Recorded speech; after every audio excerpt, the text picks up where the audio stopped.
আন্দোলনটাকে এভাবে কেউ সামনে নিয়ে আসেনি, যেভাবে আল্লামা নবী সাহেব সামনে নিয়ে এসেছেন।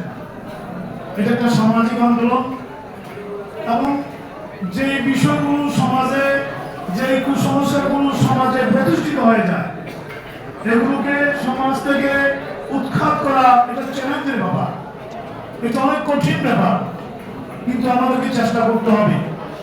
আমি কথা না বাড়িয়ে বলবো যে হয়তো যারা বলবে এখানে যে 15টা প্রস্তাবনী আছে, আজকের এই অনুষ্ঠানের পক্ষ থেকে যে 15টা প্রস্তাব আছে, এই প্রস্তাবগুলোকে যদি আমরা তৃণমূল পর্যায়ে পৌঁছে দিতে পারি, সর্বত্র এগুলোর মুভমেন্ট যদি আমরা করতে পারি, তাহলে আমার মনে হয় এই আন্দোলন সফলতার দিকে অগ্রসর হয়ে যাবে।